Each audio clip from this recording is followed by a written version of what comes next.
Hello friends, finally वर्ग 1 का document upload का जो वर्क था मैंने वो पूरा कल कंप्लीट कर लिया है और मैंने आपको बताया था कि कैसे आपको स्टेप बाय स्टेप इसको प्रोसीड करना है। अब मैं आपको बताने वाली हूँ कि टीआरसी की वेबसाइट पे ये जो फॉर्म दिया गया है इसको आपको किस तरह से फिल करना है स्टेप बाय स्टेप। तो सबसे पहले आप इस फॉर्म को डाउनलोड करेंगे और इसके आप 5 प्रिंट आप निकलवा लीजिए।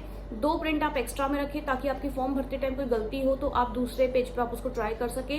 और इसको आप जो भी डॉक्यूमेंट्स जो भी आप बनाएंगे सेट, उसमें आपको सबसे ऊपर इसको अटैच करना है। तो मैं आपको बताती हूँ इसको कैसे आपको स्टेप बाय स्टेप इसको फिल करना है। तो देखिए, इस फॉर्म में सबसे पहले आपको दिया हुआ है अभ्यर्थी का नाम, जिसमें आपको सबसे पहले अपना नाम लिखना है फर्स्ट कॉलम में।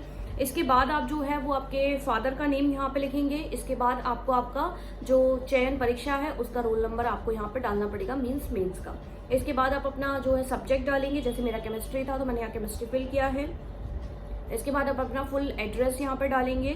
फिर इसके बाद आपको आपका मोबाइल नंबर और ईमेल आईडी यहाँ पर डालनी होगी। इसके बाद नीचे आपको पूरी टेबल दी है, इस टेबल को आपको फिल करना होगा। इसमें सबसे पहले आपका जो टीईटी है, एलिजिबिलिटी टेस्ट जो हुआ था, उसकी आपको जो सब्जेक्ट आपको लिखना है यहाँ पे। इसके बाद उसके मार्क्स कितने हैं और किस ईयर में आपने उसको पास किया है। अगर 2018 में किया तो 2018 लिखेंगे, 23 में किया तो आप 23 लिखेंगे। इसके बाद आप चयन परीक्षा की अंक सूची में जो भी आपके सब्जेक्ट है वो आपको लिखना है और उसके बाद आपको उसके मार्क्स यहाँ पे लिखने हैं।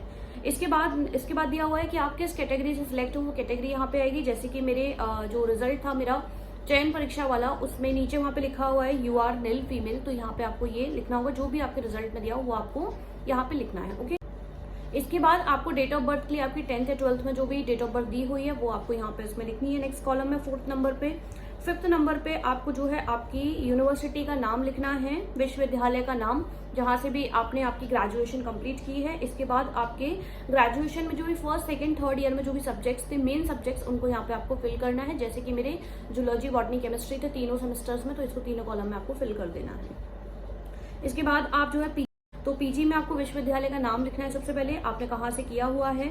इसके बाद आप इसमें वर्ष डालेंगे, किस ईयर में आपने किया था, और एमएससी या फिर आपका एमए जो भी रहा होगा। इसके बाद आपके टोटल मार्क्स आपको लिखने हैं और इसके बाद आप श्रेणी में आप जिस डिवीजन से पास हो वो डिवीजन आपको लिखनी है, फर्स्ट सेकंड थर्ड। इसके बाद 7th नंबर में आपको बताना है कि जो भी आपने पीजी की है वो आपने किस मोड से की है, रेगुलर है या प्राइवेट है, और किस ईयर में आपने की है वो आपको लिखनी है।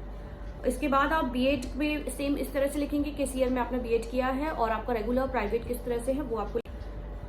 इसके बाद 9th नंबर पे अगर आप गेस्ट फैकल्टी में तो यहाँ पे आपको आपका सारा ये डेटा यहाँ पे लिखना है। सत्र और अध्यापन जो भी दिवस है वो आपको लिखना है। नंबर ऑफ डेज वर्किंग जो भी है वो आपको यहाँ पे लिखना है। मेरा नहीं था इसलिए मैंने इसको ब्लैंक छोड़ दिया है। इसके बाद 10th नंबर पे आप दिव्यांग या फिर भूतपूर्व सैनिक में रह चुके हैं तो यहाँ पे आपको अपना डेटा फिल करना है और जिसके पास नहीं है उसको ब्लैंक छोड़ दें। 11th नंबर पे आपको रोजगार कार्यालय में जो भी आपका रोजगार पंजीयन है उसका रजिस्ट्रेशन नंबर और डेट आपको लिखनी है। फिर इसके बाद अगर आप किसी पहले से किसी जॉब में हैं तो वहाँ पे आपको एनओसी वगैरह है तो यहाँ पे आपको डेटा फिल करना है। और इसके बाद 13th नंबर पे अगर आपको किसी और तरह का रिजर्वेशन वगैरह मिल रहा है तो वो आपको जो भी आपकी इन्फॉर्मेशन है वो यहाँ पे आपको मेंशन करनी है। लास्ट में आपको आपके सिग्नेचर कर देना है। इसके बाद आप डेट डाल के नीचे का जो पार्ट है वो आपका ऑफिशियल वर्क है, ये आपको यहाँ पे स्किप कर देना है। तो इस तरह से आपको फिल करना है। डॉक्यूमेंट अपलोड में सबसे ऊपर इसको आप अटैच करेंगे और बाद में आप सीक्वेंस में आपकी 10th 12th आपकी बीएससी, एमएससी, बीएड जो भी मार्कशीट्स हैं उनको आपको लगाना है। इसके अलावा ईडब्ल्यूएस का सर्टिफिकेट है या फिर आपका नेम करेक्शन का जो शपथ पत्र है, वो जो भी चीज़ें हैं, कास्ट सर्टिफिकेट है, वो सारी चीज़ें आप अपने सेट में लगा लीजिएगा क्योंकि डॉक्यूमेंट वेरिफिकेशन में शायद वो सारी चीज़ें नहीं मांगी हैं। Thank you so much.